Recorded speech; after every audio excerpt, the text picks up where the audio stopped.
suppose that's my biggest frustration sometimes. I'll have people come in and I'll end up really excited and they're like, meh, and you're like, oh, okay, This could have been amazing. yeah, exactly. And that's really hard because some people they are passionate and excited and they just need help in different ways.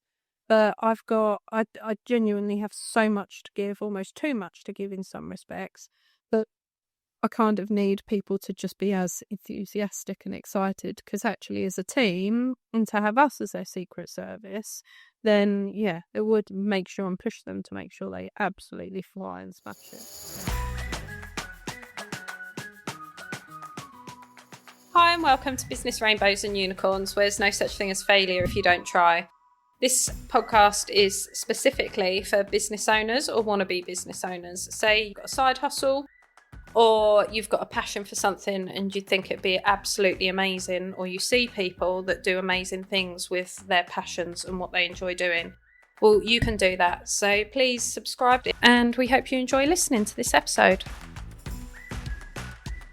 Hi and welcome to Breakout, Business Rainbows and Unicorns, where there's no such thing as failure if you don't try. Now, today's episode is part 2, all about me, which makes me very uncomfortable. So to get more comfortable, if you're watching this on YouTube, have a look, because Liam and I have dressed like twins, and you can only come to any of our events if you wear a black hoodie or black jumper and cream trousers, quite clearly. So Liam's going to ask me a few more questions. Hopefully nothing that makes me more uncomfortable than already, and to carry on talking about my journey.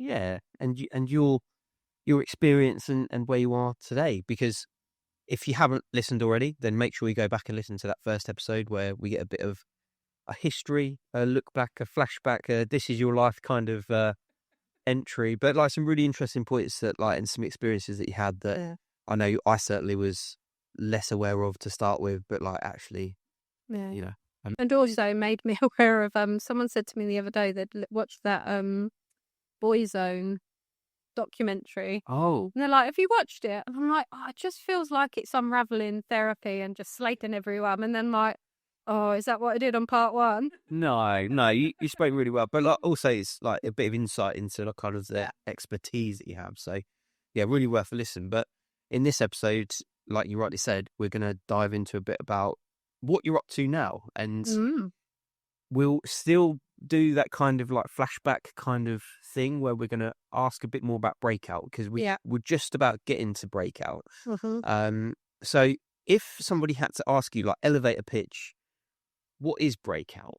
How would you explain Breakout to people? Because if there is a lot going on with Breakout, but in its core, what does Breakout help people do? Oh, it's nothing worse than an elevator pitch. One, if you've listened to my network, or if you've not listened to the networking episode, go and have a listen, because I talk about BNI and their elevator pitches. Yeah. But I suppose Breakout's evolved, and it is now everything. So you choose to run a business. You are an expert in making and creating podcasts and content. So we help with everything that you're not an expert in. And when you set up a business, you don't realise you need to do marketing. So that's going to start with social media from the majority of people. You might need a website. We do websites. You definitely need bookkeeping and accounts and stay on top of your money. We do that. You definitely need customer service and admin. And so we do everything behind the scenes. And we used to shout about and go, oh, we've launched a brand new website. We don't do that anymore. So we don't talk about, it's a bit of a secret in some ways who we work with.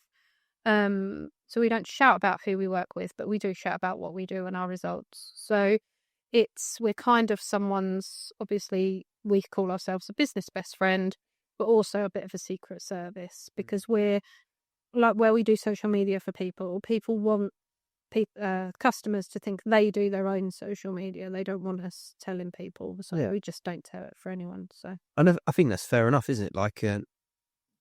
You want to come across, especially on social media, it's that business who's advertising, whether it's the solo business person or whether it's a big company. They want that impression that it's them that's talking to the audience. So Yeah.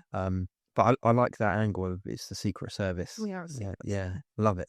I love it. It's because I always wanted to be in the army. It's like my one regret that I didn't. So we've just gone down to pretend.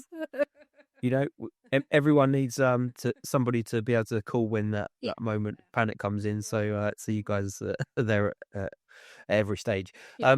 But Breakout didn't start like this, did it? So No. So how talk us through a bit of like the initial starting point. I know we spoke on the previous episode, if people haven't listened, that you were already doing a bit of bookkeeping and things for some local businesses. Yeah. So how did Breakout begin and how's it evolved? So the big brands I mentioned I worked for, the distributor in the last episode, they were just over an hour away, so I was commuting quite a lot. And of course, when 2020 hit, I worked from the garden. So, and I'd already gone from 5 days a week to 3 days a week and just everything I could do remotely. So that reduced anyway. And of course, when COVID hit, I was like, I can't come in. So I ended up working from home a lot. And then when we were released, for want of a better phrase, I went in like once, twice a week. But I struggled with that balance of I'd work during the day, probably have a bit of a break because fortunately my daughter did go to school during that time. So have a bit of break when she would come back from school, made dinner, had a bit of an evening, would still pick up and then put her to bed and then I'd start working again. I'm like, there was such a blurred line between home and work. And yes, I had my own office we had the best summer ever. So my office was the garden, but I had an office in the house. And I found I just missed people. So I missed talking to people, dealing with people, and just that like kind of officey Interaction. Yeah.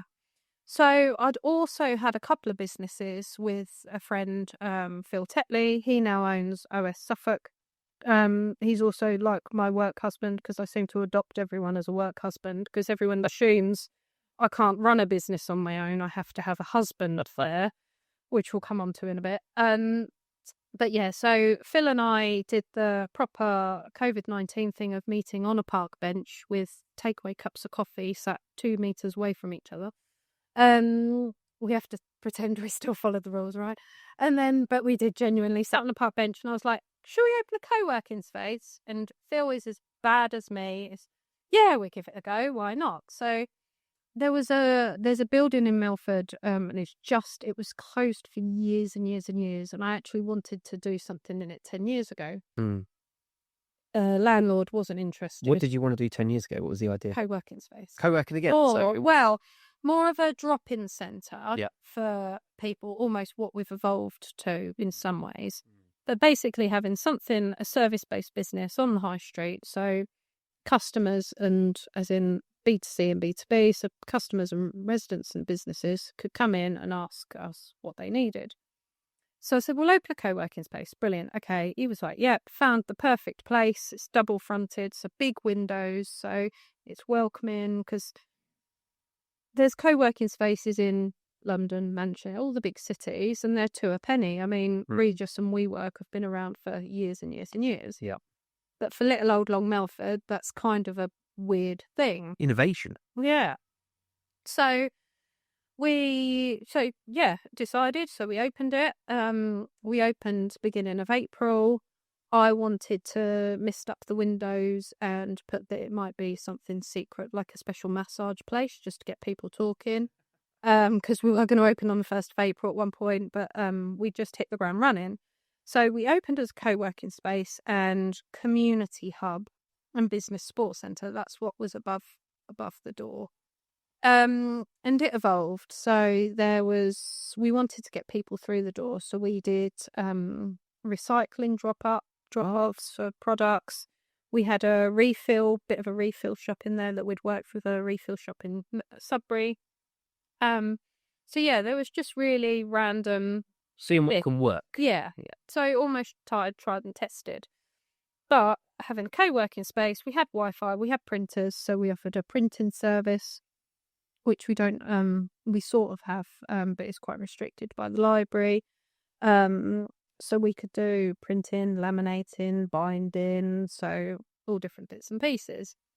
So we had quite a few inquiries. We got asked if we could do virtual tenancies. So we're now, people use our address for their businesses as well. So people that didn't want their home address anywhere or publicly. Mhm. Um, I think that's quite a big thing, isn't it? Like when you become a business owner, then you need to register your business and everything.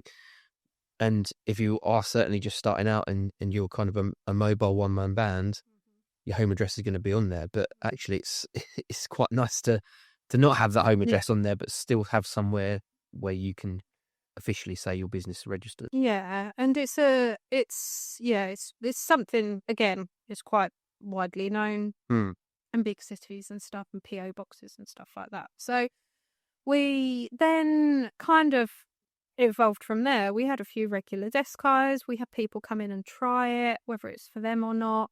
And yeah, it was just it was a lot. So I suppose we drove footfall. We then picked up and started doing UPS parcels. Anyone who's listening who's considering it, don't take the parcel service on, because you get 9p a parcel and it's all your fault. Anything is your fault.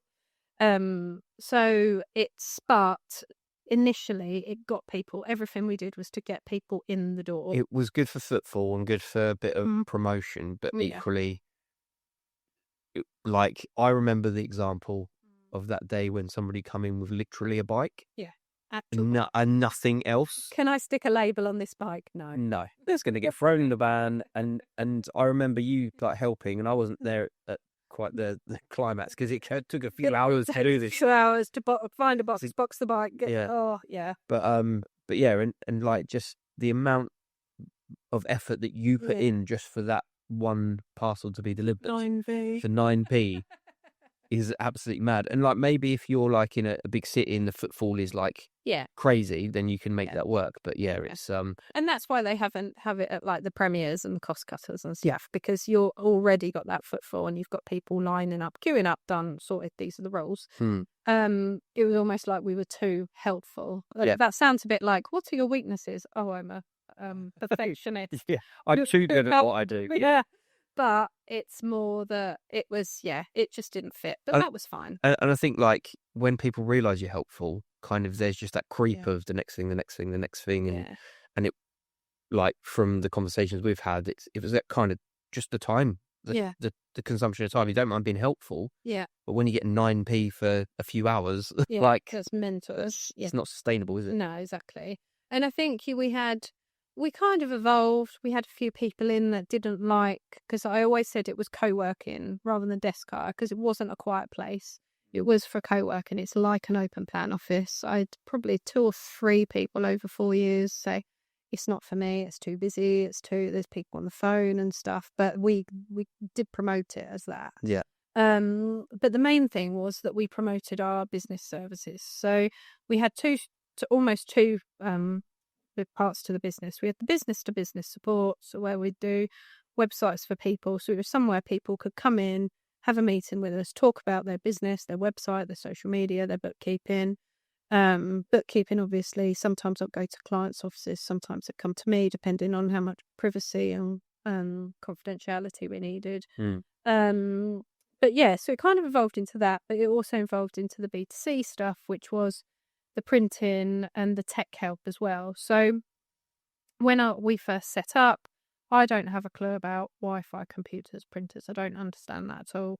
So I found Andy, who's now called the Nerd, our tech nerd, online, and he come and set everything up for me. And he was working from home. So, and because of the nature of what I did, I sat at a laptop all day, I'd have people automatically come in. We didn't advertise it. Oh, do you do laptops? Do you do IT help? Do you do IT support? So I ended up giving his business cards out like sweets. And then more and more, he's like, oh, can I have a laptop dropped off at your place? Or can we do that? Because it's a bit, IT's funny, and a lot of IT guys work from home, but imagine taking your laptop to someone's house and leaving it there. It's a bit... I had done that with a phone. Like when we had a screen repaired, we went to a chap in house to do it. Yeah. It was really good. It's amazing. Really professional.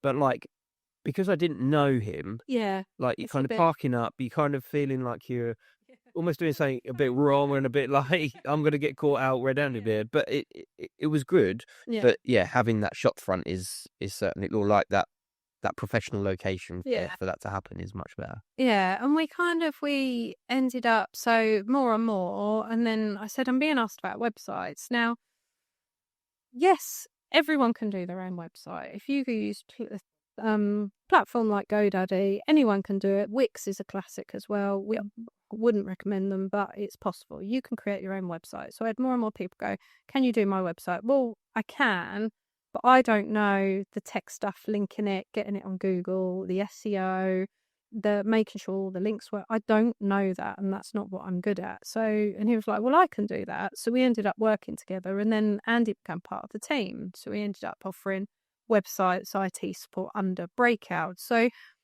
I've built this massive brand and trust for people to come in, and with the windows and the way it was making it welcoming, so people would come in and feel, and they'd happily come in and go, what do you do here? And that was the idea behind all the other things, just getting people through the doors to go, what do you do here? And you're like, oh, well, I do this.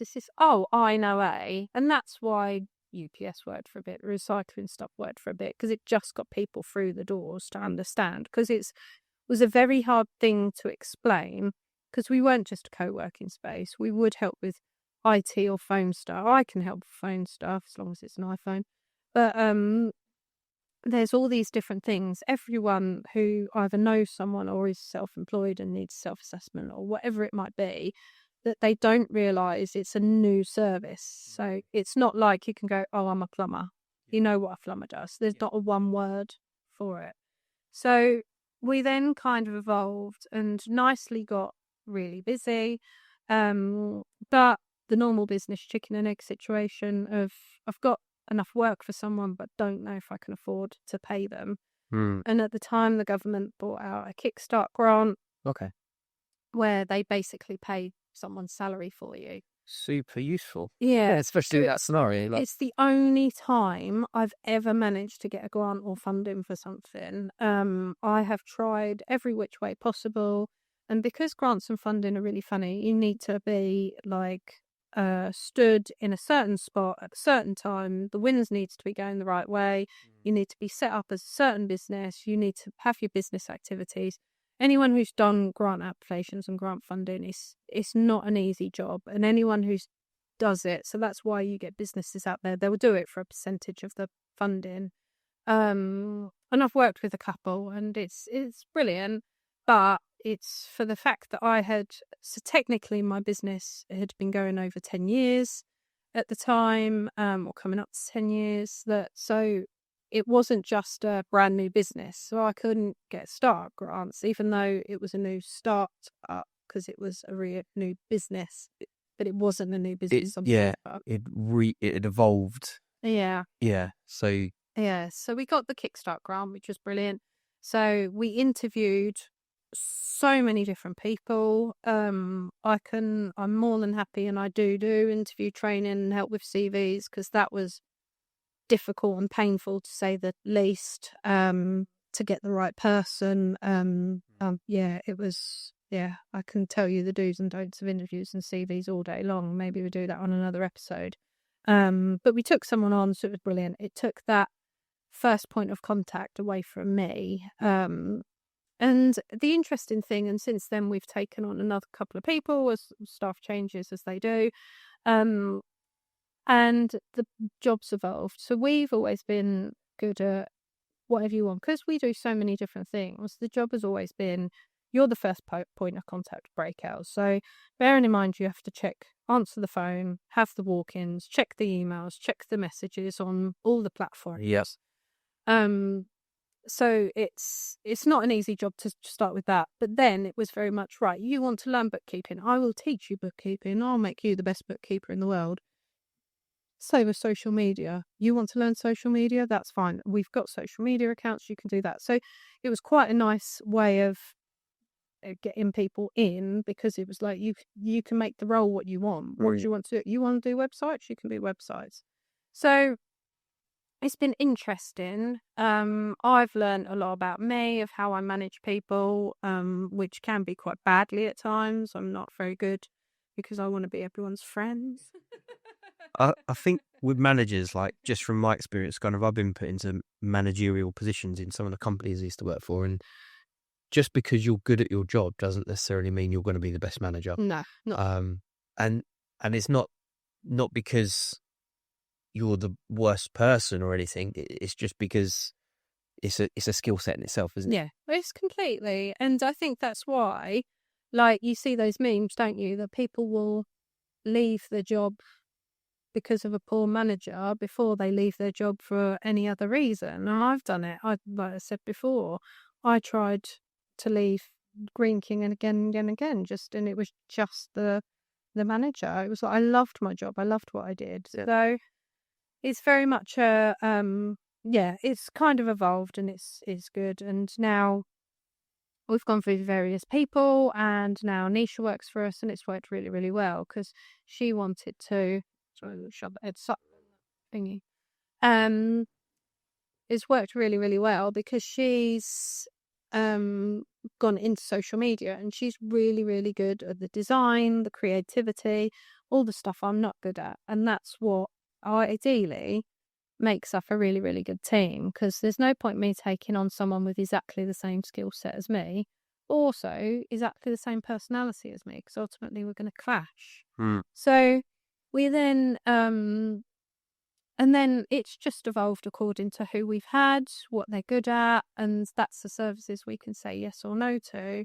And through all of that, we've built up this kind of, we call it our extended team of people like yourself, Lou, that we're just, what's this? Do you know what? We've got someone for that. And we've then got a whole network of people who we would trust, believe in, recommend to people, and just send out, because that's what, if people walk in and ask for something, if we can't do it, I will know someone who can do it. And that's down to residents off the street. I always joked we weren't really tourist information, we were resident information. So all the residents, do you know a carpet cleaner? And the beauty of it was that we, rather than saying, oh, just go on Google, go on Facebook, because nowadays and we all know it, and the demographic of Milford is a bit of an older demographic. So we're having people come in and they're like, do you know a carpet cleaner? I'm like, okay, let's find you someone, because with them being a plumber and gas engineer, he still has it. They'll come out and go with a wad of cash. How much do I owe you? And he's like, right, don't do that. Stop showing people you've got cash. Find out how much it is, and go and get your money, because unfortunately nowadays you need to be safe in your own home and you need to trust people. And I think I was talking to someone earlier about, it's back in the day, people didn't ask for quotes. They'd literally just ring up whoever it was locally. Can you do this? Brilliant. Can you come around and do it? How much? There you go. They didn't argue over price. They didn't get a quote. But nowadays, it's like, can you quote for this? And almost, if someone can quote 50p cheaper, oh, well, I'm going to go with them. Yeah. But then moan about the service. Yeah. And the product and how it went or how long it took. And it's like we were saying about same person, we're talking about advertising on Facebook, and I said we've kind of retracted from that a bit, because the number of people that put up posts, does anyone know a cheap, reliable plumber? Yeah. If you find a cheap and reliable plumber, let me know, because you're not gonna, and what is cheap to you is not the same as cheap to me. But I think there's something to say about that reliability, but also like when like people obviously come to you for various things, and in those conversations they might drop in, oh, I'm thinking about doing this, I'm thinking about doing that. Having your ability to kind of be able to be that quality control almost, like that, I trust this person, so I'm pretty sure they're going to do a good job for you, is a real benefit. And I think that's kind of like, it is a huge strength of what your brand has kind of built around. And it's kind of, it's social media is a good example of that, because we've lost a social media client last month because we trained their team how to do social media. I wouldn't say lost. Like, so it's we just haven't lost them. It's because, yes, we did do all their social media for them, but now we've trained them all to do that. And we didn't do that for free. We obviously charged for it. But now we've given them the confidence, but also they will come back to us. They're still using us for other stuff, but we've built up that trust and relationship that I'm not here to overcharge and take your money for social media. Yeah. If you want to do that in-house, and like you were saying, to do really good social media, you need good branding. And I'll tell you, I can explain to you exactly what content you need, what you should be putting out. I've just done it with a client, and today one of the posts we put out is slightly different angle to what you'd go for, obviously, but the post has gone viral. It's hit like 180,000 people. So, and the comments just keep going and going. So we know what we're talking about, Yeah. and we can push it, but it's that balance of, another local client the other day, she said, would you be able to do my social media for me? I'm like, absolutely not. I said, you are your brand, you will do it better. It's even the Breakout social media. Anisha can post the same thing as me, but it's like people know it's not me. Yeah. So it gets a different reach and they get different replies. So it's because we all have our own style. But I think that's something that yourself and Breakout as a business does very well, is that, you know, it's kind of said about being a business best friend or secret service and stuff. But I think it's that kind of realization that you're on the business's side. Like if it is the scenario I've heard you talk about before, like the landscape gardener or the garden services guy doesn't need a website. No. He just needs to put a post in the local parish magazine because that's where he's going to get a majority of his clientele. Or, you know, the company that you said you'd lost, which I don't think I'd call it lost from my angle. I think you'd probably say you'd upskilled them. Yeah. Like, because they still come to use you for specific things, but you've just helped elevate their team to be able to do what you used to be able to do. And you've supported them in a way which has helped them initially have that consistency and get into the level where they need to be. Yeah. But then you've been able to support them in such a way that actually you've made them self-sufficient and they're now good to go. Yeah. So I think I was just going to pick you up on that little praise of lost there because it's more ups. I love the monthly income, so I'm never going to be a millionaire. Let's just put that out there now. But I think there are some businesses that are a bit more cutthroat. I mean, if you think about the SEO adverts that you get served all the time, or I know I do, and it's they paint a picture of all we can help you to do they this, make that, it and the out other. to be some sort of dark art, and it's classic. We had someone come to us; they'd spent thousands on SEO, and there's something techie on your website. Oh, I can't remember what it's called now. There's where it links your pages to Google. Oh, the site mapping. Yep. Yeah, the site mapping hadn't been done. And you're like, you've spent thousands on SEO and these SEO experts. But I think people kind of stick on, and they do it with social media as well. It's like, I will never promise to make anyone go viral because when I was talking to a new client the other day and they're like, can you give us examples of other businesses you work for? And I said a couple of in the industry because we won't work with someone of the same industry. So if we're working with an aesthetics company already, which we do, we wouldn't take on another aesthetics company. There's a temptation to do, oh, well, it worked for that one, we'll do it the same. Yeah. And I think you end up, because personally we've all got a style. So you need to get your head in that brand, and that's difficult with the same industry. We wouldn't take on the same, but I couldn't give an example because a lot of the people we do social media for is very different. Some give us loads and loads of content. Some don't give us content at all. So it's difficult to know. And it's like how our packages are set out. And they're like, oh, you're going to do this many posts a week. I'm like, yeah, fine. But actually that package also includes stories. But I can't explain that until I know the content I'm going to be given. So they want us to go in to do content, or how is it going to work? So it's hard to say, and I always say just look at the Breakout social media, because yes, we've had posts go viral, but also I have my own style with that, and I can produce as much or as little content as I want. Do we have thousands and thousands of followers? No. Do I want thousands and thousands of followers? Absolutely not. I can tell you, I can look through my followers and I can say how I've met them or whether they've used us. So it's true followers. And I think that's the difficulty. So it's like that 10,000 followers people always have in their mind. I need 10,000 followers. You don't need 10,000 followers. And actually, you don't want 10,000 followers. And even the post going viral, I think we got 30 extra followers for that. But if they don't engage with any of our posts again, they've just stuffed our algorithm and our reach all over again. So it's a very hard balance. And it's not that it's a dark art. It's just that you just post about what your business does. It's as simple as that. It's simple, but equally the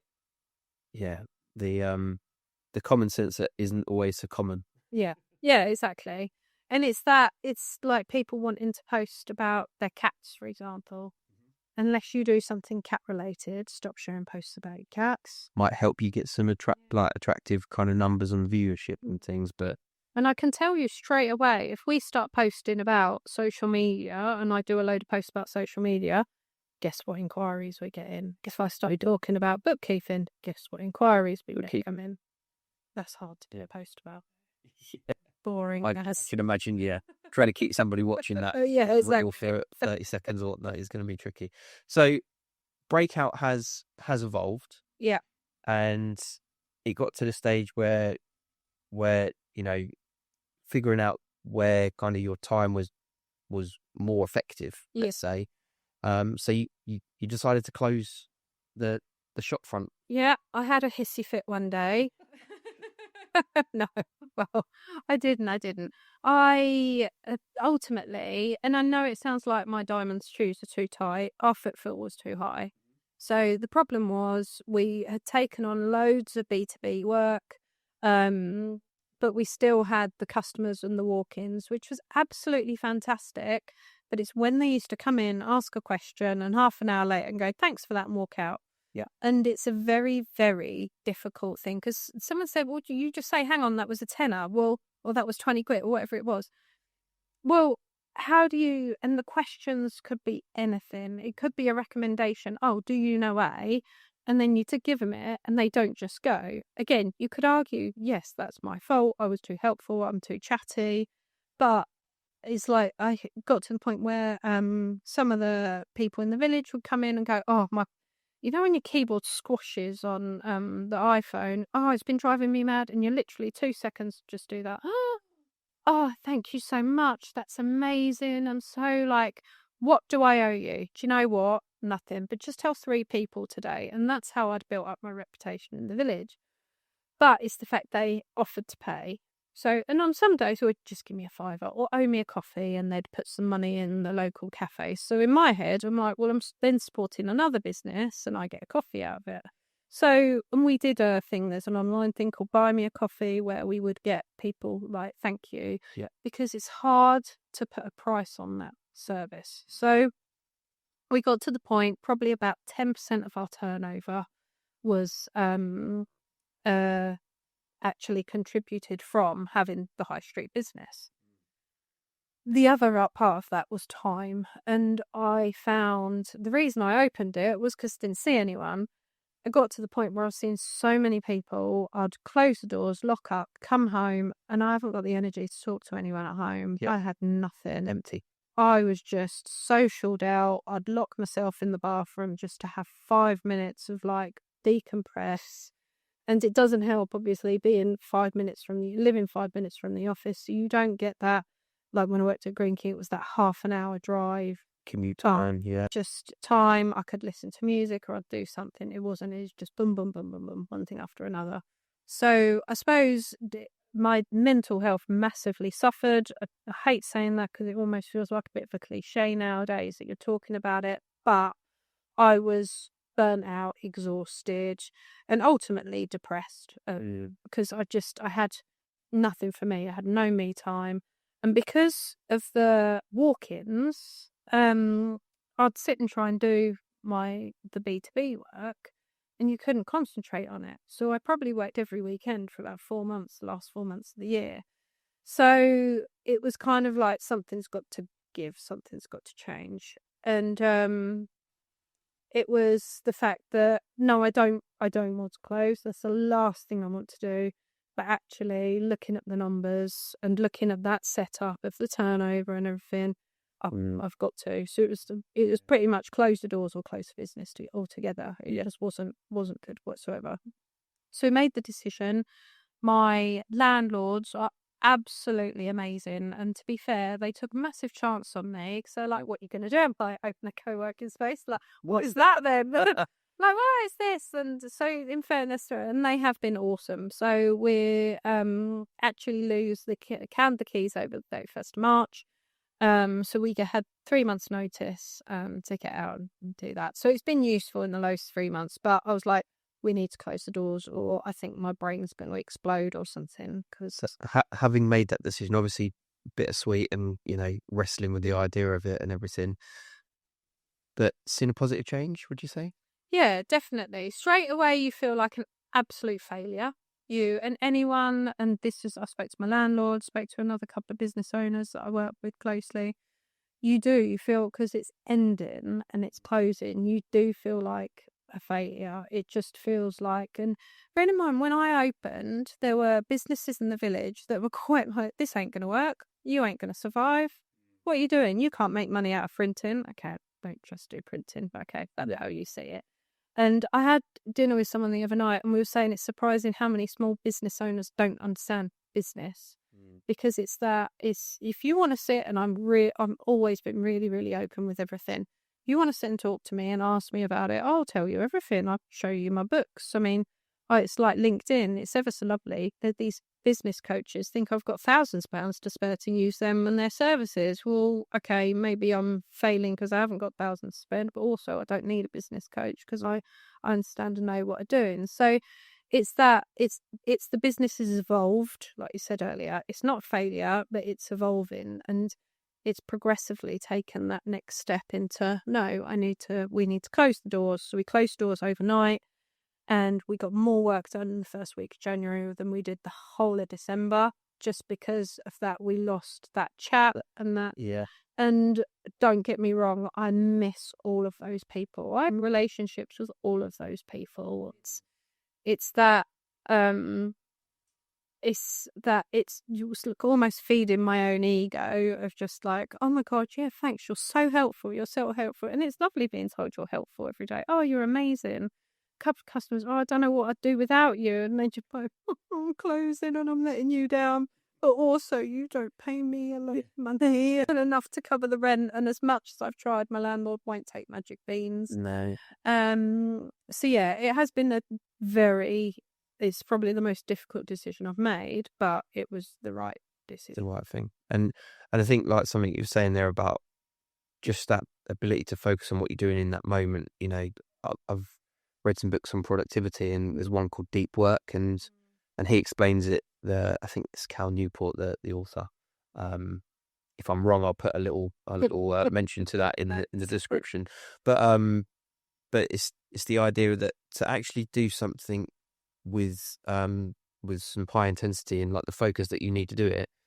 It's imagining you walking into a building and then through different doors. Yeah. And you need to get like 7 layers deep, and every layer takes 10-15 minutes to get to that next bit. But as soon as the door opens, as soon as the phone rings, as soon as that interruption comes through, then you're back to being outside the building, to having to get back into that place again. And with how busy it was over the road, it was fantastic. Yeah. But it just wasn't feasible, was it? And selfishly, recording the podcast was it was an absolute nightmare. We spent a day just for an episode, like it was crazy. But yeah. So but the positives, you're brave enough to make that decision, and I think some people would continue on until literally the dying moment. So I think you've got to take some positives away from that, and kind of realizing that you needed to make that decision. But having made that decision, like, has it kind of given you that realization you're getting back to what you wanted Breakout to become? Like you're there to help that business to be their business best friend, to be that secret service. Yeah. Is it giving you that kind of... Yeah, and we've had loads more inquiries as well. It's almost people realise what we do again, of just being, it's like I said last episode, of yes, I could tout myself I'm a virtual assistant, but I'm not virtual. I like to be face to face. I like to see people. Yeah. And I like to be part of their business as well. I'm not an assistant. I don't assist anybody. I will do that business. Like you said, I want that business to succeed because yes, they might go on and I've trained them and they're doing their own, but if they grow and do really well, they'll use us more for different things and come back to us. So it's like, and like I was saying last episode, it's I genuinely want everyone to succeed. There's a local business that put up, they're doing a crowdfunder for what they want to do, and they're really hard workers. They're absolutely amazing. And Phil did it once. He said they used to do an audit called Broken Windows. I said it's really difficult to do because I kind of want to, I can't donate to it, but I kind of want to offer my service, just give you 2 hours of telling you, but it's almost telling people what's wrong with their business, which is it's a really difficult conversation. Yeah. And I'm not a negative person by any means, but it's for the greater good of going, look, I have been a customer. I've ordered stuff from you. This is what didn't work. This is just things like, it's like when we do a website audit or social media audit, make sure if you're a book now button, put it at the top, put it like, if that's what you want people to do, if they're on their phones, that's what they're there to do. Like, don't hide things and make that customer journey. And I'll always look at everything as from being a customer as well. So it's that genuine. Now I've got clients where I will go and work at their place of work. So we're ultimately more productive because I haven't got walk-ins into our meetings, which was always quite difficult. Yeah. But also so they'll come into me, or I'll go to them, sorry. But also I can squirrel away and hide away and concentrate as well. So we're 10 times more productive. And do you think that, so sometimes you might get somebody asking for help, but like when it's your business, it was hard enough to make that realization at the decision yourself, even though you probably knew the answer, like before you kind of ended up making that change. Yeah. But do you find other people are receptive to that? So when you do say, look, this is what you probably need to do, because you do like 15 minutes, 50-50. So I can sit and talk to people and go, oh my God, yeah. And they're like, do you know what? Tell me. I'm at that point. I just need all the help I can get and I want to know everything. Some people are very set in their ways. They know best for their business. And I'm not saying they don't, but it's that fresh pair of eyes to look at it. And yeah, I would definitely say it's 50-50. Yeah. There's been people we've worked with a couple of years ago and they couldn't see it. They're now working with someone else and they've seen it and they've changed. And you're like, told you about 2 years. And you could be really bitter about it. Like, hang on a second, but actually, maybe I didn't phrase it right or frame it right or word it right. Or maybe they needed to see it, hear it from someone else with a different eye or a different experience. You don't know. Ready at the time. Yeah, exactly. So, yeah, it's 50-50 on that. Really. Interesting. So you've kind of transitioned to more that kind of appointment only service. Yeah. Is there anything else kind of that's on the pipeline that you're kind of thinking that you're able to do now that perhaps you wasn't before? So the plan is looking at that customer journey for ourselves. So people liked it that they could just walk in or they could contact us just like that, which they still can. We've not disappeared. We're just on the phone and email. We've taken away that face-to-face as such. Yeah. But even that, because I'm literally in the village still, people have stood at the door going, oh, I'm at your door. Where are you? I'm like, what do you need? Okay, you know what? Do you want me to meet me in the cafe? I'll meet you down there. Or I could meet them at Breakout in like 5-10 minutes. But it's that reactive. So to be more productive with that, we put in the free 15 minutes with me. Yeah. So that was really good for someone that's just got questions or just like what to do, which I need to follow all of them up actually, because some of them have come on, they've done courses, they've done other bits and pieces with us, all gone on to do one-to-ones with us. And that's been really, really good. And then to put out online courses. So we've done loads more workshops, networking, our accountability sessions. But then also, so we end up in this good, better, best. So the good is now going to be actually all those courses and all of that is available online. So we're just going to build up this huge library of information of you would get that if you walked into me, but also it's a click of a button. You can download it or buy it or do the course, whatever it is.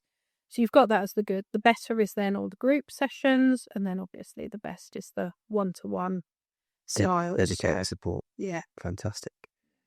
I don't know how to ask the question to set you up for that kind of, you're going to reply, because did you want to talk about the application for? Oh, yeah. What about, say, that's the business side. What about your residents? Okay, yeah.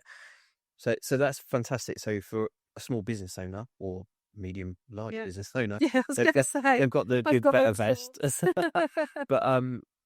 But so, like, I think a lot of the local population, the community, I've obviously said, they're going to miss you and what a valuable resource. Are there any plans for continuing that work or being able to offer some kind of support to people? So when we finished when we first announced it, the conversation, the chat was, but it was the same chat. No, we haven't closed. We're still around. We've just gone remote.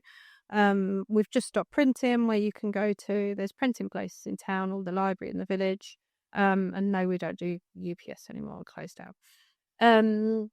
And so people, they kind of don't want to ring up, or they do want to ring up. So our existing customers don't have an issue in ringing or emailing or whatever they want. That's what they used to. Yeah. It's the new customers. They still don't understand what we do and how it works. So interestingly, I've got a business mentor, and he sent me a link the other night to the government are doing a call for evidence, which is at the early stage of a government thing to look at. They know there's a need for people that need help online, in tech, upskilling in courses, etc. To look at potential, and it's called the Digital Inclusion Fund. So it's a very early stages, because my one thing was that it needs funding, because if I go back to what I was saying originally, if someone's come in and asked me something, and it might be like, it was sometimes, how do I log into my Eon account? How do I do a meter reading? How do I order something on Amazon?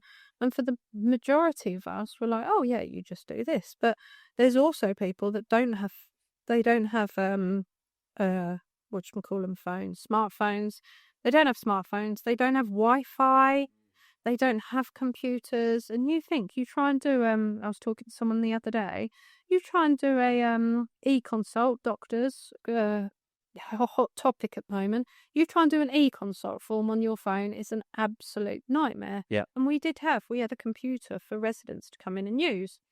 So not one for obviously tooting my own horn, but I literally sat down, went through this questionnaire, and it's great because the government are working with Sky, Virgin Media, I can't remember who else was on there, but these really huge Big companies. Yeah.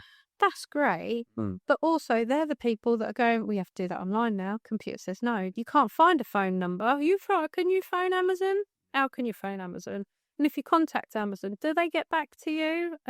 Or do you just get a chat box? So if you've got not a frequently asked question, you're done. Yeah.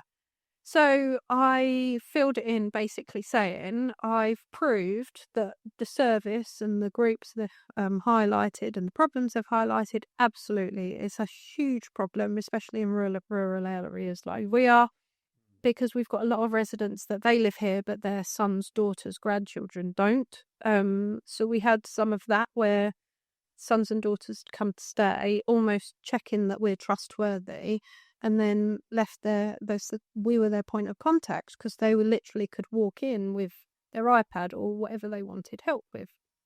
So I filled it in to basically say, look, get in touch with me. I can tell you exactly how this would work, what the service needs to be, and how much it would cost, and how you'd fund and do that and make that work. Because I also put in, and I worded it better than this, that you need to market it correctly. Because how many of us see some government marketing for something and either think that's not for us or it won't be that good? Yeah.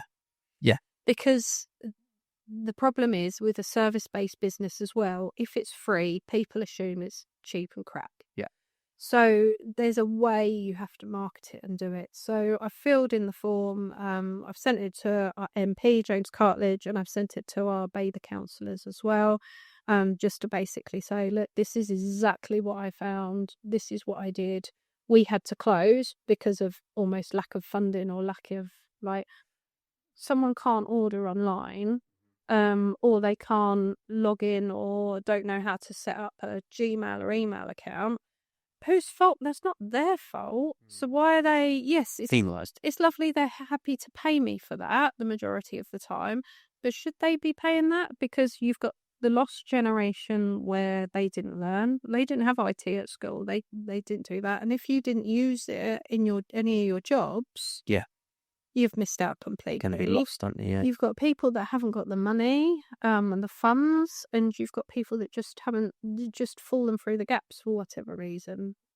So, yeah, so that would be a really, really good thing, because if the government realised that actually we set up that service, that was brilliant, but it does need funding. So Yeah.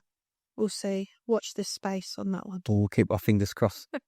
Which is why it's always difficult to go, what's Breakout going to be doing? I don't know. You don't know what idea is going to ping into my head or who's going to step out. Because the other beauty of Breakout is we used to have people walk in or ring up or get in touch and just go, bit of an off-the-wall question, but could you do this? And I'm like, yes, we could. Or no, here's who you should use. Yeah. So, yeah, it's a difficult one to know where it will go. Yeah.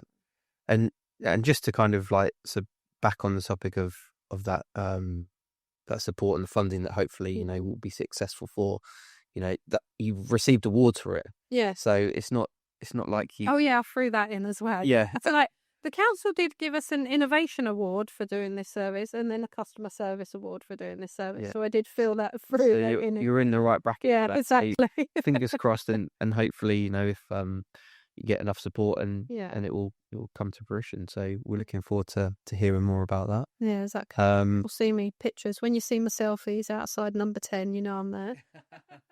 Well, you've already been to the House of, is it the House of Commons or the Lords? The Lords. House of Lords. Yeah, House of Lords. How was that? Yeah, that was good. That was the small business, because we were nominated in 100 small businesses across the UK. See, I forget all these things we've done. So we went for a lunch at the House of Lords. Yeah. So that was really good to see, hear the MPs that are promoting small businesses and stuff. So. Excellent. So if somebody has listened to this and they're thinking, I'd love to get in touch, where's the best place? I know there's many ways of. There's Brown Sugar, normally about 8:30 in the morning in Longmouth. You'll find me in there. Buy me a coffee, and I'm anyone's, and one of her brownies.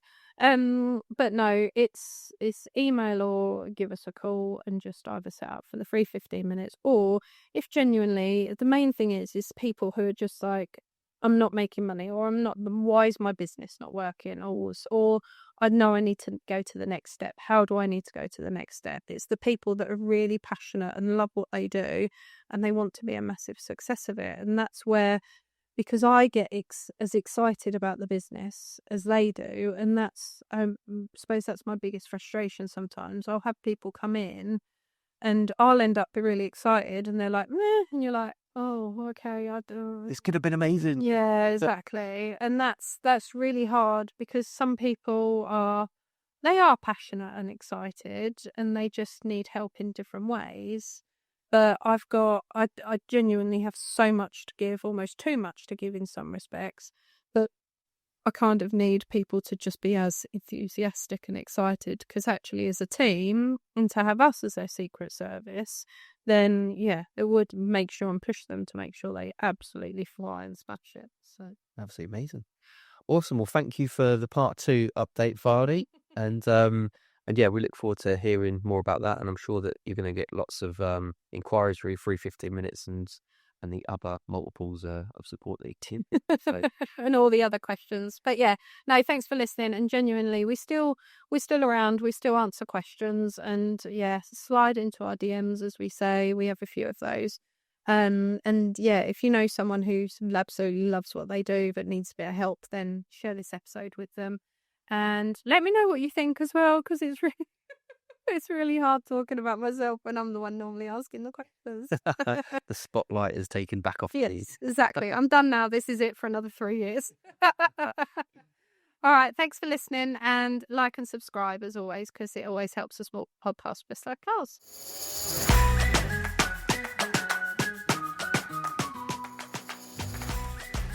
Thanks for listening to this episode. We really hope you've enjoyed it. If you have, please share with a friend who you think needs a bit of help with starting a business or even their small business, which they've already got going.